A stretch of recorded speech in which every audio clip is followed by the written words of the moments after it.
rasul-rasul dan saudara-saudara di Yudea mendengar bahwa bangsa-bangsa lain juga menerima firman Allah. Ketika Petrus tiba di Yerusalem, orang-orang dari golongan yang bersunat berselisih pendapat dengan dia. Kata mereka, "Engkau telah masuk ke rumah orang-orang yang tidak bersunat dan makan bersama-sama dengan mereka." Tetapi Petrus menjelaskan segala sesuatu berturut-turut. Katanya, "Aku sedang berdoa di kota Yope, tiba-tiba rohku diliputi kuasa ilahi, dan aku melihat suatu penglihatan. Suatu benda berbentuk kain lebar, yang bergantung pada keempat sudutnya, diturunkan dari langit sampai di depanku. Aku menatapnya, dan di dalamnya aku lihat segala jenis binatang berkaki empat, dan binatang liar, dan binatang menjalar, dan burung-burung. Lalu aku mendengar suara berkata kepadaku, 'Bangunlah, hai Petrus, sembelihlah dan makanlah.' Tetapi aku berkata, 'Tidak, Tuhan, tidak, sebab belum pernah sesuatu yang haram dan yang tidak tahir masuk ke dalam mulutku.' Akan tetapi, untuk kedua kalinya suara dari sorga berkata kepadaku, 'Apa yang dinyatakan halal oleh Allah, tidak boleh engkau nyatakan haram.'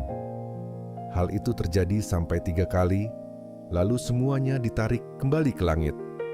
Dan seketika itu juga 3 orang berdiri di depan rumah, di mana kami menumpang. Mereka diutus kepadaku dari Kaisarea. Lalu kata Roh kepadaku, 'Pergi bersama mereka dengan tidak bimbang.' Dan 6 saudara ini menyertai aku.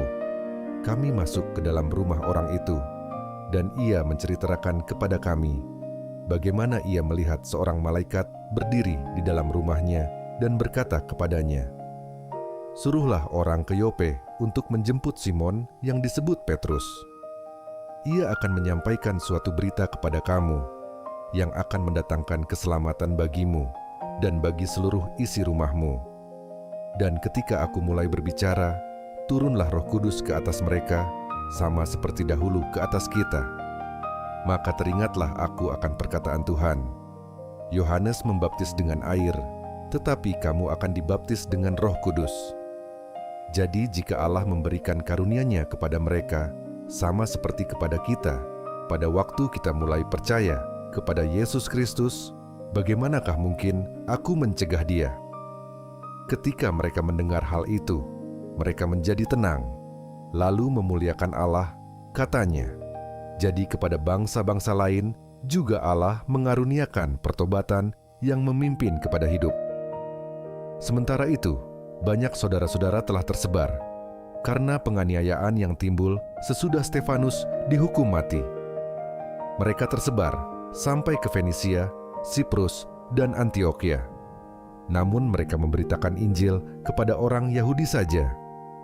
Akan tetapi, di antara mereka ada beberapa orang Siprus dan orang Kirene yang tiba di Antiokhia, dan berkata-kata juga kepada orang-orang Yunani dan memberitakan Injil, bahwa Yesus adalah Tuhan.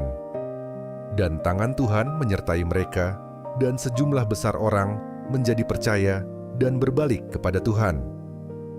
Maka sampailah kabar tentang mereka itu kepada jemaat di Yerusalem. Lalu jemaat itu mengutus Barnabas ke Antiokhia. Setelah Barnabas datang dan melihat kasih karunia Allah, bersukacitalah ia. Ia menasihati mereka, supaya mereka semua tetap setia kepada Tuhan, karena Barnabas adalah orang baik, penuh dengan Roh Kudus dan iman. Sejumlah orang dibawa kepada Tuhan. Lalu pergilah Barnabas ke Tarsus untuk mencari Saulus. Dan setelah bertemu dengan dia, ia membawanya ke Antiokhia. Mereka tinggal bersama-sama dengan jemaat itu 1 tahun lamanya, sambil mengajar banyak orang. Di Antiokhialah murid-murid itu untuk pertama kalinya disebut Kristen. Pada waktu itu, datanglah beberapa nabi dari Yerusalem ke Antiokhia.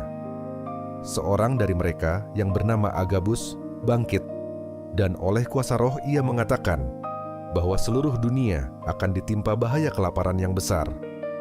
Hal itu terjadi juga pada zaman Claudius. Lalu murid-murid memutuskan untuk mengumpulkan suatu sumbangan, sesuai dengan kemampuan mereka masing-masing dan mengirimkannya kepada saudara-saudara yang diam di Yudea. Hal itu mereka lakukan juga, dan mereka mengirimkannya kepada penatua-penatua dengan perantaraan Barnabas dan Saulus.